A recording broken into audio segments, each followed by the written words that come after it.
समाज के लोग भी इस प्रोटेस्ट है उसका समर्थन कर रहा है, कहीं ना कहीं पूरा हिंदुस्तान कर रहा है। सरकार नहीं दिखा आपको, मुसलमान का हिंदू का हिंदुस्तान खड़ा है यहाँ पे जंतर मंतर पे। आओ देश के प्रधानमंत्री, गृह मंत्री, शिक्षा मंत्री, आप चाणक्य नहीं दिखे, नीचे आप कोई नहीं दिख रहा है। इन छात्रों का हिसाब कौन देगा? इनकी उम्र की जाती उम्र का हिसाब कौन देगा? वापस ला के दे दो इनको, हम मान लेंगे आपकी बात। ये तेलंगाना से एक बयान आया नितिन नवीन जी का, जिसमें उन्होंने कहा कि कांग्रेस पार्टी टुकड़े टुकड़े गैंग है, क्या कहेंगे इसको लेकर?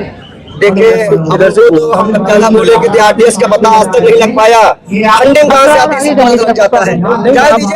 ऐसे लोगों का नाम मत लीजिए। छात्र अभी उनका बेटा फांसी लगाया होता ना, तो हाय शादी पीटते मेरा बेटा मर गया, ज्यादा बात ना करो, बुलडोजर तुम्हारे घर में आ जाएगा। बहुत बहुत धन्यवाद। जय भीम, जय भीम। हो गए थे यार टेंशन को दूर कर दिया, टेंशन को दूर कर दिया। हनुमान जी कहा से मुलाकात हो गई। किस मंत्री का बेटा सरकारी स्कूल में पढ़ रहा है अभी? ठीक है, बाकी शिक्षा व्यवस्था अगर वही आप उसको क्रैश कर देंगे तो फिर देश कैसे आगे बढ़ेगा? कब तक देश को नफरती राजनीति में फंसाइएगा? कब तक हिंदू मुस्लिम जात पात के मुद्दों में फंसाइएगा?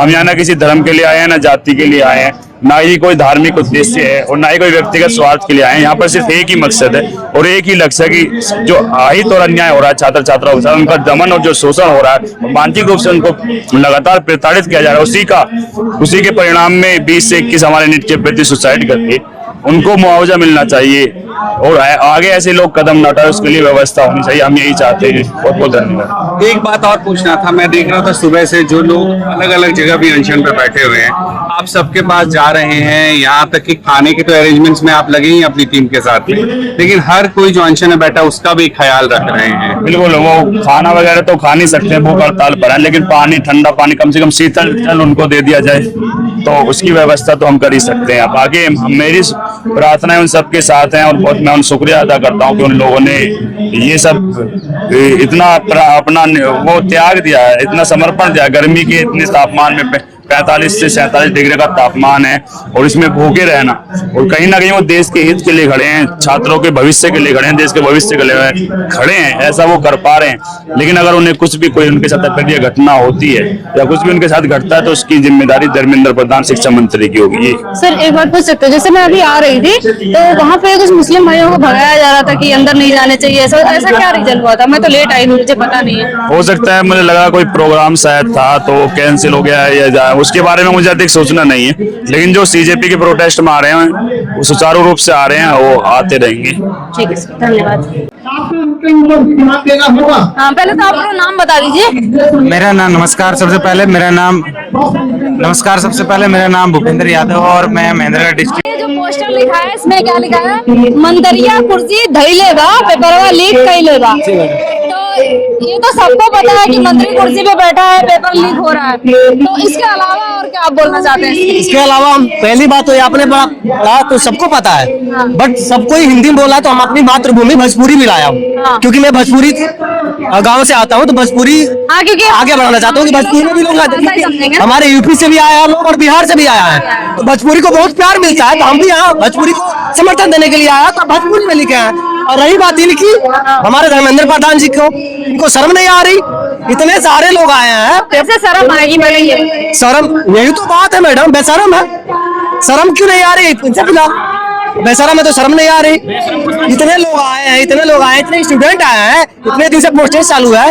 अरे हमारे घर के जो लोग हैं ना, घर के गार्जियन अगर बाहर निकाल देते हैं ना, गुस्से से निकाल देते हैं ना, तो हमको खुद शर्म आती है। 5 दिन 6 दिन बाहर ही रहते हैं, शर्म के मारे के अपने घर नहीं जाते। और इतने सारे लोग आए हैं, यहाँ पे पब्लिक आई है, इनको खुद शर्म नहीं आ रही है कि इस्तीफा दे दे?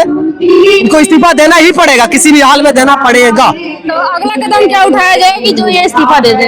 जब अगला कदम क्या है, और भारी तादाद में आएंगे, हमारे कुशीनगर जिले से आएंगे, पडरौना से आएंगे, देवरिया से आएंगे, बिहार से आएंगे, देश के कोने कोने से आएंगे, पोस्टेड करेंगे। जब तक ये इस्तीफा नहीं देंगे तब तक पोस्टेड चालू रहेगा। बाहर तो लोगों को आने ही नहीं दिया जा रहा, जबरदस्ती हम तो घुस के आए हैं। और ऐसा नहीं, मैं आया हूँ, खुद आया हूँ, वहाँ पे पूछा जा रहा है कि किस लिए जा रहे हो, तो वहाँ पे सिर्फ आपको ये बताना भाई किस लिए जा रहे हो। हर किसी को पता है किस पेपर लीक हुआ उसके लिए जा रहे हैं असमर्थन। वो बोले आप प्रोटेस्ट में नहीं जा सकते। और क्यों नहीं जा सकते? वो बोल रहे थे मुझे, मैंने कहा मैं जर्नलिस्ट। मैडम ऐसा सवाल मेरे से नहीं हुआ था, इसका जवाब नहीं दे सकता मैं। जब तक मेरे से सवाल जो होगा मैं खुद सच बोलूंगा और सच के सिवा कुछ नहीं बोलूंगा मैं। मेरे को सवाल नहीं हुआ तो मेरे को नहीं पता नहीं बात। अच्छा, आप जहाँ से आए हैं उनको इस पोस्टर के माध्यम से आप क्या मैसेज देंगे?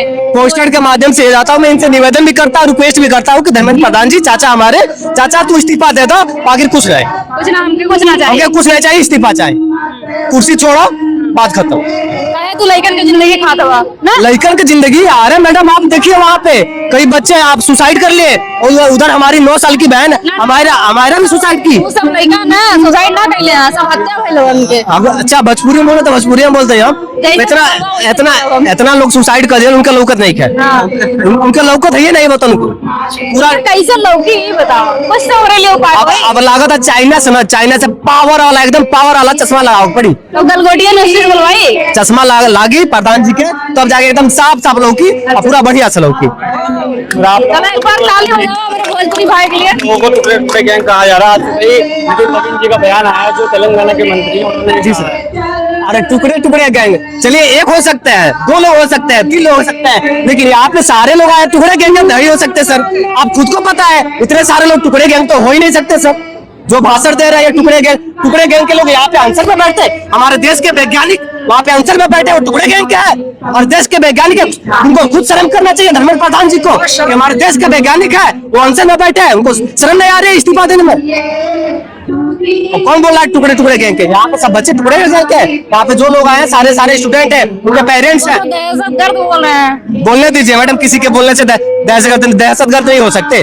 अच्छा ये बताइए, मैं उनको बोलूं दहशतगर्द, उनको कैसा लगेगा? उनको मोहर लगाया क्या? भगवान ने उनको जब पैदा किया तो उनको थप्पड़ मार दिया क्या कि तुम भारतीय हो, तुम भारत के हो, और हमको थप्पड़ नहीं लगा कि हम देशद्रोही है? तो टुकड़े गैंग क्या है? तो उनको कैसे बताया जाए कि हमें थप्पड़ नहीं लगा, हम भी इसी देश के हैं? अब कौन बताए मैडम, आप ही लोग बता सकते हैं सर। सर बताएंगे, आप मेरी आवाज उनके तक पहुंचाइए। नहीं, हम लोग तो आपकी आवाज को पहुंचाने बेटा है ना, मजदूर जो है अपने बेटे को पढ़ाएगा ही नहीं, बोलेगा जब मेरा जो बेटा पढ़ेगा पेपर लीक हो जाएगा तो पढ़ाकर फायदा ही क्या है? अरे कई लोग, मैं कुशीनगर जिले से आया हूँ, वहाँ पे मैं देखा हूँ मैडम कि वहाँ पे अपनी खेत जो होता है ना गिरवी रख के, गांव में बोलाते हैं कि रेहन रख कर, गिरवी रख के अपने बच्चों को भेजते हैं पढ़ने के लिए। अब बच्चे यहाँ पे 2 साल पढ़ते हैं, उनकी खेत गिरवी है, बच्चे तो पढ़ते हैं मेहनत करके, लेकिन बाद में पता चलता है कि पेपर लीक। अब सोचिए उसका खेत बेचा जाएगा कि नहीं बेचा जाएगा, फिर उसके खाने के लिए क्या इंतजाम होगा आप सोच सकते हैं मैडम। तो रिक्वेस्ट यही है धर्मेंद्र प्रधान जी से कि आप इस्तीफा दे दीजिए, आपके बच्चे से और कुछ नहीं चाहिए, बस इस्तीफा दे दीजिए बस। भाई के लिए एक बार जोरदार ताली बजाइए, भाई ने सबकी बात बोली। Okay, thank you madam. तो सबक बस भारतीय जनता पार्टी के कार्य करना सिखा सकती है। मैं पूछना चाहती हूँ कैसे सबक सिखाना चाहते हो, क्या कहना चाह रहे हो? लोगों को मारना चाहते हो? और क्या इसीलिए हम देख रहे थे कि जिन गुंडों ने यहाँ आकर एक इंसान का सर फोड़ा, उसके खिलाफ पुलिस ने कोई एक्शन नहीं लिया, तो ये जो सबक सिखाने की बात हो रही है वो उसी प्लान का हिस्सा था क्या? एक तरफ एजुकेशन मिनिस्टर टेररिस्ट के पास, उनकी पार्टी का प्रेसिडेंट कहता है वायरस से इनको सबक सिखाना चाहिए, और बीजेपी के कार्यकर्ता ही सबक सिखाएंगे। उसके बाद बीजेपी के गुंडे यहाँ आकर गुंडागर्दी करते, लोगों का सर फोड़ते हैं, और उसके बाद पुलिस उनके ऊपर कोई एक्शन नहीं लेती। तो ये क्या बीजेपी और पुलिस की कोई सेटिंग चल रही है? ये मेरा सवाल है पुलिस से भी और बीजेपी से भी। और नितिन नवीन जी से मैं कहना चाहता हूँ कि वो वायरस नहीं है, ये जो बीजेपी नाम का वायरस इस देश पर लगा हुआ है। और धर्मेंद्र प्रधान, डबल इंजन सरकार का डबल कमाल डबल धमाका हो चुका है। महाराष्ट्र में थोड़े दिन पहले पेपर लीक हुआ था, और उसी को आगे बढ़ाते हुए इतने अच्छे अचीवमेंट को और थोड़ा आगे बढ़ाते हुए आदरणीय और सम्माननीय मोदी जी के नेतृत्व में एक और पेपर। आज सुबह खबर आई कि आरपीएमसी राजस्थान पैरामेडिकल परीक्षा का पेपर जयपुर के एक कॉलेज में लीक हो गया। वहां के संचालक मिली भगत करके बच्चों को नकल करवा रहे थे, बहुत सारे बच्चों से पैसे ऐंठ कर नकल करवाने का प्लान था। पिछले 2 महीने में नीट के अलावा और भी कई एग्जाम्स, चाहे वो सीबीएसई का एग्जाम हो, चाहे सीयूईटी का एग्जाम हो, चाहे एसएससी जीडी का एग्जाम हो, पिछले 1-1.5 महीने में इस देश में कम से कम 5 या 6 पेपरों में गड़बड़ियां हुई हैं। 2015 के बाद इस देश में 150 पेपर ऐसे हैं जिनमें गड़बड़ियां हुई है। तो हम लगातार देश के सभी युवाओं से, छात्रों से अपील कर रहे हैं। किसान यहाँ आने की कोशिश कर रहे हैं, लेकिन उनको हाउस अरेस्ट के अंदर पुट किया जा रहा है। हाउस अरेस्ट में रखा गया 48 घंटों से। उसके ऊपर दीपक पालियान जी अपनी बात रखेंगे।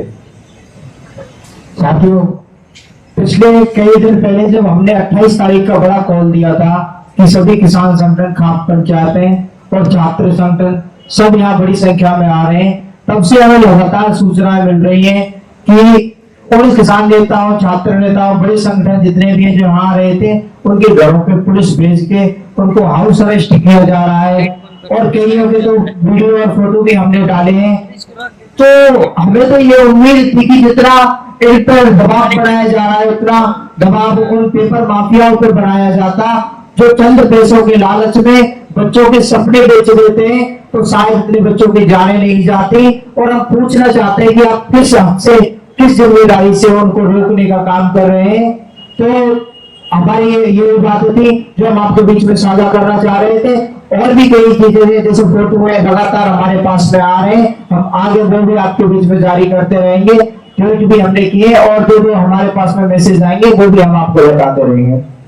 इसलिए किया है, उन लोगों ने वापस से जाकर इंस्टाग्राम पर वीडियो डाली है कि अभी थोड़ी देर के लिए डिले हो जाएगी, पुलिस हमें शाम तक छोड़ देगी और रात को अगर हम फिर किसी और को मारेंगे। पूरे देश के अंदर जहां कहीं भी बहुजन समाज पर एट्रोसिटीज होती है, उस एट्रोसिटीज पर अगर वो व्यक्ति, वो परिवार मेरे पास तक पहुंच जाता है, जिन केसेज में मेरे फोन के जाने के बाद एक्शन हुआ, उस पर रेप केस तक है, कुल्हाड़ी से काटे हुए हमारे समाज के, बहुजन समाज के लोगों को काटा गया, उन पर कार्रवाई कराने का काम किया। ऐसे सैकड़ों मनुवादियों को जेल भिजवा चुका हूं जो मेरे समाज पे, मेरी बहन बेटियों पर अत्याचार करते हैं। मेरे फिल्म प्रोडक्शन हाउस के अंदर अगर कोई आदमी इलेक्ट्रॉनिक मीडिया के अंदर जाना चाहता है या फिल्म लाइन में जाना चाहता है, उसको फ्री ऑफ कॉस्ट ट्रेनिंग में दे रहा हूँ और देता रहूंगा। धर्म पढ़ाएंगे आपको, रामायण, महाभारत, गीता, बाइबल और कुरान। दोस्तों, आपको पढ़ना होगा भारत का संविधान। 1984 में काशीराम साहब को ज्वाइन किया मैंने। जय भीम, जय भीम। और उस टाइम में 9th क्लास में पढ़ता था। उनके उस रास्ते पे काम करता हूँ।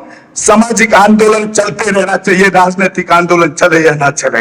ना बिकता हूँ, ना मुझे कोई खरीद सकता है, ना समझौता करता हूँ। सिर्फ 18 घंटे काम करता हूँ। जब तक मेरे समाज के, बहुजन समाज के पीड़ित व्यक्ति को न्याय नहीं मिल जाता, तब तक मैं बाबा साहब के विचारों और संविधान पर चलता हूँ। 9810085714। गांव की घटना है, ठाकुरों ने राइफल से गोली चलाई, मारने का प्रयास किया, सिर्फ बारात चढ़त के ऊपर की, इस रास्ते से बारात नहीं चढ़ेगी, ठाकुरों का रास्ता है। सारे चैनल को बोला कि भाई स्टोरी चला दो, कोई चैनल पे स्टोरी चलाने के लिए तैयार नहीं होगा। कौन से बहुजन समाज को न्याय दिलाने की बात कर? काशीराम साहब कहते थे कि मैं किसी की शादी में नहीं जाऊंगा, किसी के फंक्शन में नहीं जाऊंगा, किसी के घर नहीं जाऊंगा, ना शादी करूंगा, ना गए कभी। जो संगठन, जो राजनीतिक लोग चला रहे, वो अपने घर में पहले सुरक्षा और बंगला और पैसे का और बड़ी कार का इंतजाम कर रहे हैं। उस पर भी आपको सोचना चाहिए। फिल्म लाइन और इलेक्ट्रॉनिक मीडिया में इस समाज के लोग, जो पुअर सेक्शन है, पुअर कास्ट जिसको कहते हैं, SC ST OBC माइनॉरिटी, एक भी चैनल का कोई भी मालिक इस देश के अंदर आज तक नहीं है। क्यों नहीं है?